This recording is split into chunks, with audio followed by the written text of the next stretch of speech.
Vamos a continuar con el desarrollo de contenidos. Tenemos el ingreso de esta sesión, 21 participantes presentes. Jóvenes y señoritas, tengan ustedes muy buenos días. Buenos días, doctor. Buenos días, doctor. Buenos días, doctor. La siguiente vamos a decir. Buenos días, doctor. Buenos días, doctor. Ok. Bien, entonces habíamos visto en la clase anterior, en la sesión anterior, el desarrollo de las hormonas calcitonina comparado con la hormona paratormona, ¿no? Estos ambos intervienen en el metabolismo del calcio. Bien, vamos a continuar. Vamos a pasar a otra glándula que no es la hipófisis. En la medicina humana lo conocen como glándula suprarrenal. En veterinaria es correcto decirlo glándulas adrenales. Entonces acá tenemos una imagen de apoyo donde graficamos los lugares donde se ubican aproximadamente las glándulas que también producen hormonas, pero que corresponden al grupo de las no hipofisiarias, ¿no? Hemos visto acá la tiroides, hemos visto también la paratiroides. Ahora vamos a ver las adrenales. También aquí está el páncreas, otra hormona, está acá los testículos, acá están los ovarios, ¿ya? Y cuando el animal entra en gestación, aquí estaría la placenta. Bien, en veterinaria no es correcto utilizar el término de glándulas suprarrenales. Pero sin embargo, en la medicina humana lo utilizan con bastante frecuencia. Y es más, hay autores que defienden esa nominación. El término correcto en veterinaria es adrenales. ¿Por qué? Quisiera que esta parte lo agarren la idea. ¿Ya? Los animales, como se apoyan en 4 extremidades, ¿no? Tanto las extremidades anteriores como las posteriores, tienen el cuerpo. Así de seguido. Ok, entiendo. Lo que quiero decir es que en estos instantes ya están viendo miles de televidentes que están viendo el noticiero. A ver, ¿quién tiene el micrófono encendido? Por favor, apáguenlo. Ok, gracias. Bien. Entonces, en los animales, la formación, o sea, en este caso, el cuerpo del animal está de manera horizontal. Entonces, acá están los riñones y las glándulas adrenales están en la parte anterior, ¿no? Si ustedes observan acá. Pero como la especie humana se sujeta sobre 2 pies y las extremidades superiores no alcanzan el piso, ¿no? Y su cuerpo está en forma vertical, resulta que los riñones están ahí en la columna a los costados y por encima de los riñones están las glándulas adrenales. Por eso es que ellos le llaman glándula suprarrenal. Entonces, si nosotros diríamos glándula suprarrenal en los animales, no tendría que ubicarse aquí esta glándula, sino tendría que estar aquí encima. Supra quiere decir que está encima, ¿ya? Y en los animales no sucede aquello. Por eso no es correcto decir glándula suprarrenal en animales o en veterinaria. Bien. Para estudiar las hormonas que produce la glándula adrenal, acá tenemos una gráfica que también está en el texto, ¿ya? Donde mostramos un esquema de 2 cortes de la corteza y la médula adrenal. La figura del lado izquierdo que está con la letra A, ¿no?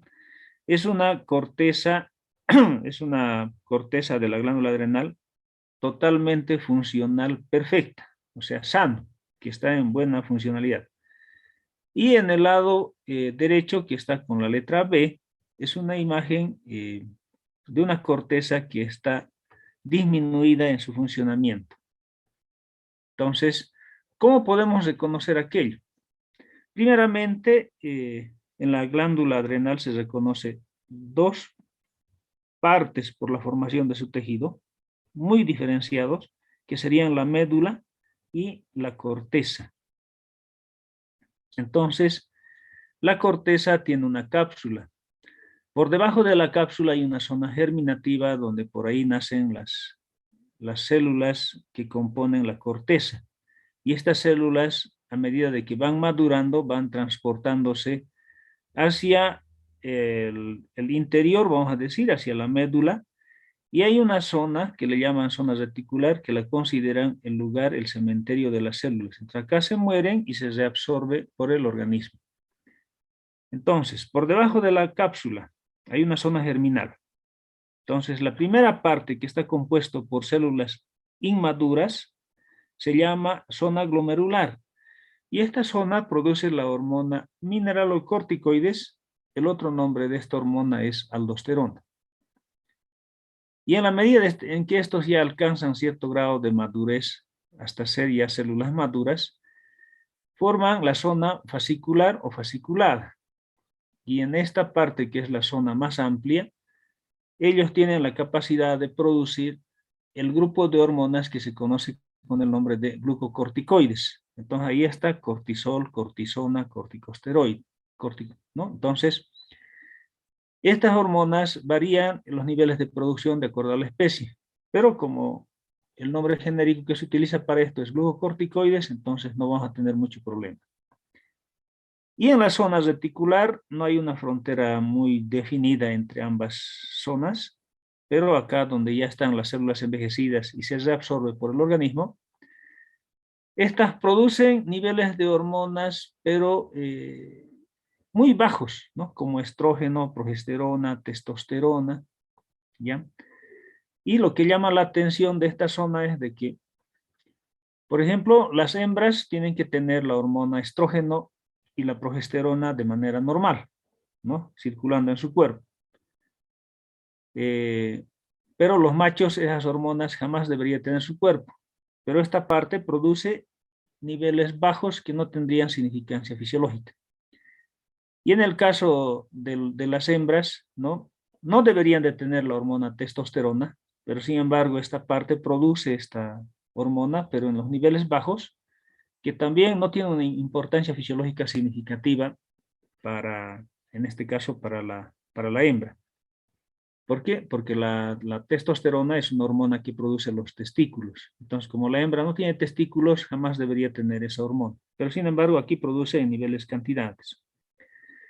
Esto han estudiado en otras especies que están en condición natural, como las lagartijas y otras que, ¿no? que las denominan popularmente animales silvestres. Y resulta que estos niveles en algunos es mucho más elevado, ¿no? Y hace un cambio de conducta. ¿No? Eso pueden curiosear ustedes en la red, donde hay especies donde se ha exterminado el macho y solamente entre hembras se reproducen, ¿no? Y entonces había una preocupación en la especie humana en la década del 60, 50 sobre ese asunto, porque resulta que nacían más mujeres que varones, y había una preocupación de que tal vez en un futuro podamos tener ese problema, donde uno de los sexos tiende a desaparecer. Pero sin embargo, más bien se ha nivelado, porque también la ciencia ha avanzado y también se ha visto algunos otros casos.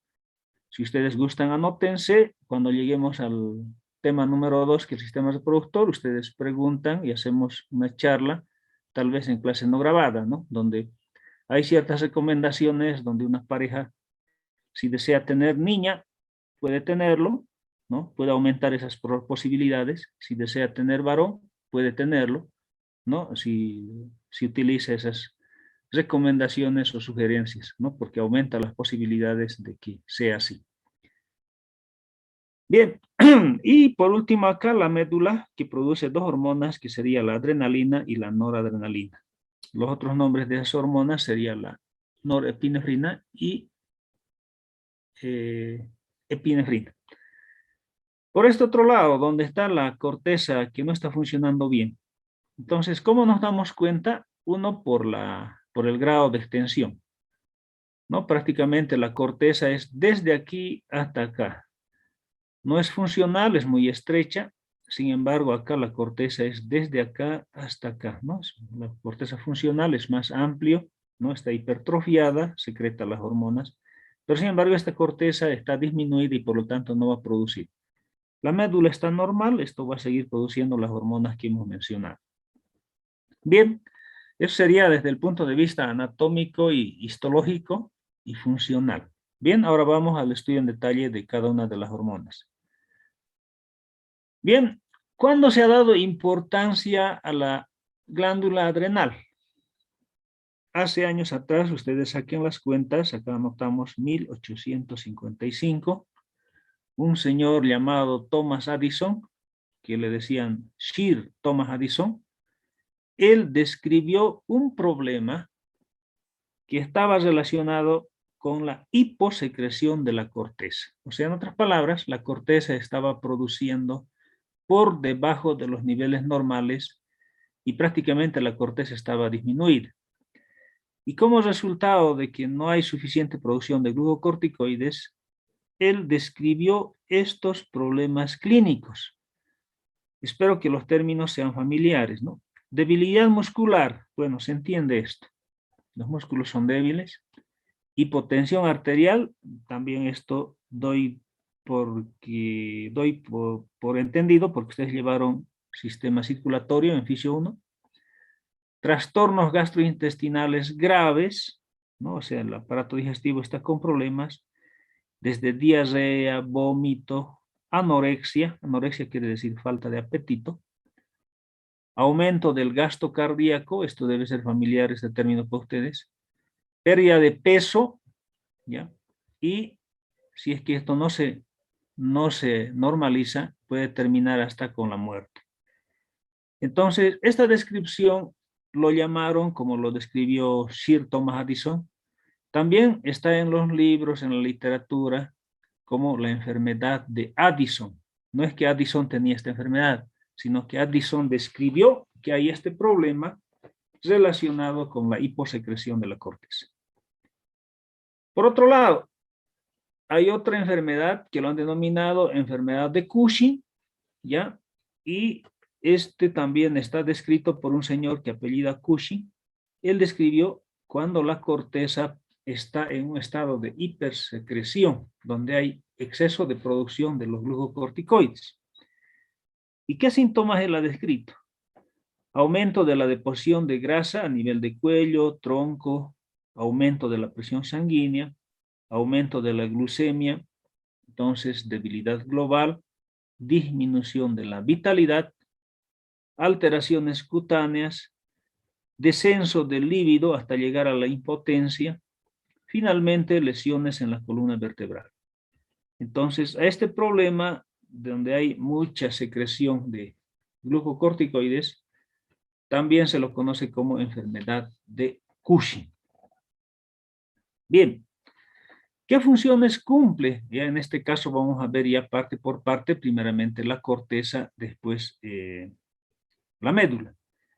Entonces, la corteza normalmente lo que produce se reconoce el trabajo de la producción de la hormona glucocorticoides. ¿Y qué hacen los glucocorticoides? ¿No? Tiene tres funciones, pero de estas tres funciones generalmente los profesionales se recuerdan de este, ¿no? Del inciso B, que dice efectos antiinflamatorios, y un tanto lo pasan por alto la función que está acá en el inciso A y la función en el inciso C.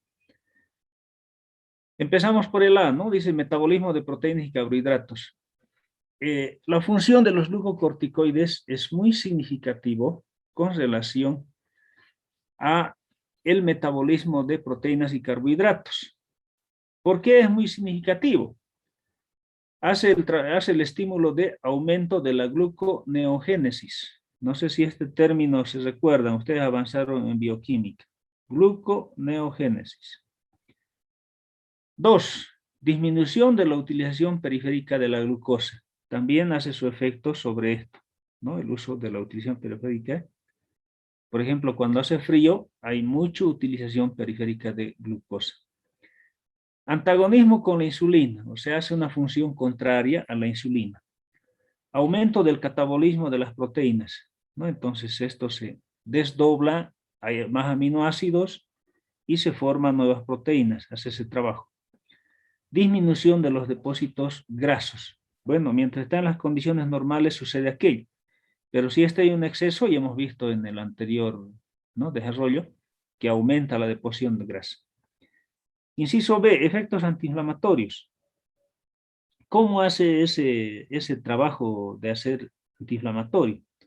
Disminución de los linfocitos, esto deben recordarse qué significa, y eosinófilos circulantes, y del tejido linfocitario fijo, ¿no? Son elementos formes de la sangre que corresponden a los glóbulos blancos.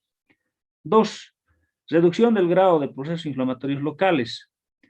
No sé si en patología ya vieron este asunto de la inflamación, cómo se produce, ¿no? Si no lo han visto, esto vamos a tener que hacerlo un poco acelerado, ¿ya? Pero de este trabajo es lo que se recuerdan más los profesionales de medicina que de las otras dos. 3 posibles efectos adversos sobre la producción de cuerpos inmunes. Entonces, los glucocorticoides afectan la producción y formación de cuerpos inmunes, o sea, la defensa inmunitaria. Inciso C, inhibición del gasto de ACTH, o sea que hay una retroalimentación negativa con la hormona adenocorticotrópica. Bien, ¿qué más hace la corteza adrenal? Hemos dicho, produce las hormonas mineralocorticoides, el otro nombre también es aldosterona. Entonces, ¿esta hormona qué hace? Hace el aumento de la retención de sodio, cloro y agua, y estimula el aumento de la excreción de potasio, fósforo y calcio por el riñón. Entonces regula de esa manera esta hormona los niveles tanto de sodio, potasio, ¿no?, circulantes en el cuerpo. Bien, vamos al desarrollo de la hormona glucocorticoides. Este es un poco largo, espero que el tiempo de sesión nos permita terminarlo. Pero si no sucede aquello, vamos a tener que continuar en las siguientes. Bien, lo que se conoce como hormonas glucocorticoides corresponde a las hormonas cortisol, cortisona y corticosterona. ¿Qué efectos tienen estas hormonas? Tiene efectos sobre el sistema endocrino, suprime que haya, en este caso hay retroalimentación con ACTH. Tiene el efecto antiinflamatorio, eso hemos visto, ¿no? Y entonces en esta parte hemos hecho un esquema para poder explicar qué sucede con la inflamación, para que haga el efecto antiinflamatorio. ¿Ya? Si ustedes un poco recuerdan, acá estamos utilizando siglas que han estudiado en Fisiología 1. Acá tenemos una célula, su núcleo. Acá tenemos otra célula, su núcleo. Acá tenemos un